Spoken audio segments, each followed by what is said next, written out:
Hello, I'm Montana DeGreco, a consultant here to tell you about the garbage patch problems in the ocean. I'm hoping that big corporations as well as communities can help me solve this problem. In the oceans, there are 5 potential garbage patches that collect trash from sewage systems. As you can see from the data, about 36,000 tons of trash have collected. So to put this in perspective, just the Pacific garbage patch alone is twice the size of Texas. And with all of this litter, millions of seabirds as well as thousands of marine mammals are consuming this waste and dying due to the toxins in the trash. The photo to the left is an example. On the right, the amount of trash projected to accumulate in the next 10 years. In these garbage patches, waste from sewers and landfills are carried to the sea by water flow and wind. Products that are non-biodegradable are then left in the ocean to break down into microplastics that release toxins into the water. So these toxins are not only consumed by sea creatures, but those marine animals are consumed by humans. So any of the toxins that they eat, we are also consuming. In the oceans, around 120 billion pounds of nurdles or plastic packaging pellets are released into the garbage patches. These, along with mostly cigarette butts and other non-biodegradable plastics, are causing the most problems. Not only do they accumulate, but for them to break down into microplastics, which are non-visible but still toxic, could take hundreds of years. As you can see, a plastic bottle, one of the biggest threats to the ocean, can take over 400 years to break down. In just the North Atlantic, some parts accumulate over 100,000 pieces per kilometer squared. So solutions to the problem. I feel as though many changes could be made, especially by communities and corporations.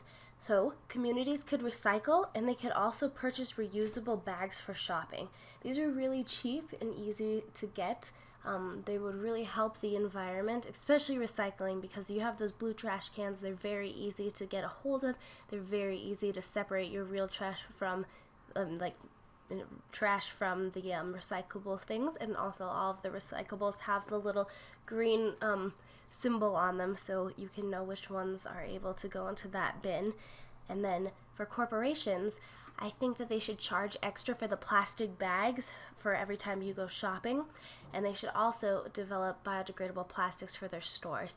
So instead of selling regular, normal, non-biodegradable toxic plastics, they could just purchase the reusable or biodegradable ones instead.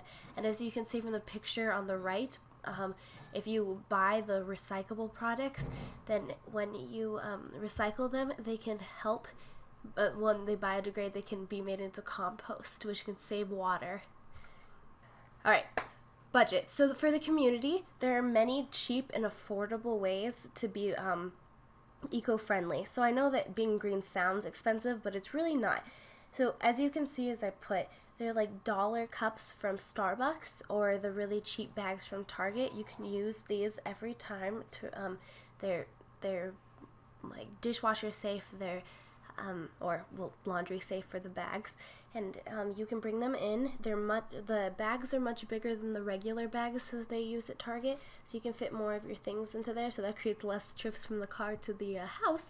And also they're very cute, they're big, they're very cheap, and they're very good for the environment. In the Starbucks cup, every time you bring in a Starbucks to purchase a drink, you get 10 cents off. So since they're only $1 after 10 transactions, the cup is paid for anyways. And then I also have the Eco Cans, which you can put soda in. They're awesome. They're very good. And then they're cute. They look the same, but they're much better for the environment. You just put them in the dishwasher after and keep reusing them. And then I put the popsicle sticks. So instead of buying the popsicle sticks in the box, and you have to throw away the box and the wooden stick, instead you can make your own popsicles and just keep washing them, reusing them. They're really good. I've made them multiple times. And then I put a green stripe cup. So as you can see, it's $3.75 for 50 of those, which is pretty much the same price as red Solo cups. So I don't understand why you would buy red Solo cups when you could buy the green stripe. They're much better for the environment. They're biodegradable, so we won't have to worry about them sitting in the ocean for 400 years. They're great, and I hope you would at least look at them to purchase those.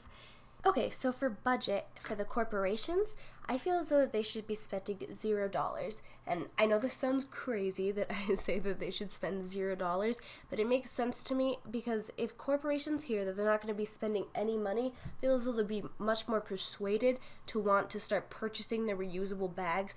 And like I said before, if they start charging 5 cents per plastic bag, I think that companies would think, oh, well, if we can make money off of this, that's great because companies aren't going to be like, oh, we're going to help the environment and spend thousands or millions of dollars. Yeah, let's do it. No.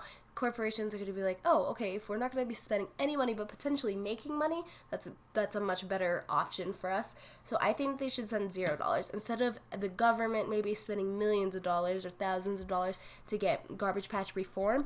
If they just didn't have to do that, because if we do Garbage Patch reform like that anyways, nothing's going to happen. You're going to clean the garbage patch and then trash is going to accumulate again because no one knew about it, no one was told.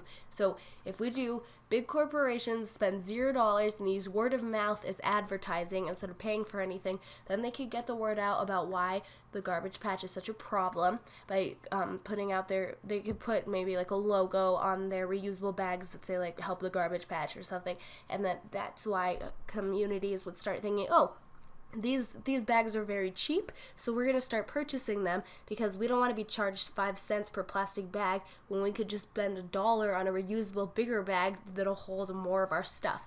So if corporations start to do that, I think that it would be much easier for them to join this movement, and that they would want to help out if they were to do this, if they heard that they possibly could make money instead of be spending any, and potentially this would help communities also think the same thing. They're spending a little bit of money. I think it's a great idea. I don't know why anyone wouldn't want to do this instead.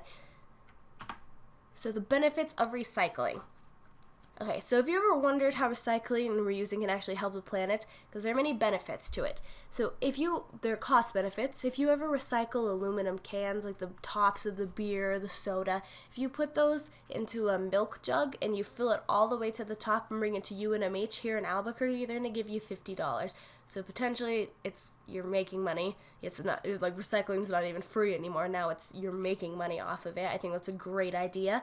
And it's also energy efficient. So as I showed before, every time you recycle your trash, you're going to make it can be reused into compost, and that's going to help condition the soil, and that's saving us water. So whenever we're recycling, we're also helping create plants that are going to take out all that gross CO2 that's in the air that we put there from burning our trash. And speaking of burning trash, it creates jobs because it only takes one person to run an incinerator to burn all the trash, and as I said, put CO2 in the air. It's really bad for the environment. And it takes 6 people to run a landfill, which allows toxins in the trash to sit there, and then, like I said, after it's sitting there, it can blow into the ocean. But it creates 36 jobs for recycling. So not only are we helping the planet, but we're also going to be helping the community by doing this. So in conclusion, reusing, reducing, and recycling is probably the best thing I could think of, especially the cheap alternatives. If we spend a bunch of money, I don't think that's going to do anything. If the government spends a bunch of money, I don't think that's going to do anything. But if communities and corporations pitch in to spend a little bit of money, or potentially make a little bit of money, or not spend anything, we could help reform the whole ocean and the garbage patch and make sure that not only does it stop growing, but that it goes away, and that we're not going to keep polluting our environment. Because as you can see, this trash problem is just the tip of the iceberg. So hopefully you'll take this into consideration into recycling and reusing. Thank you so much for listening.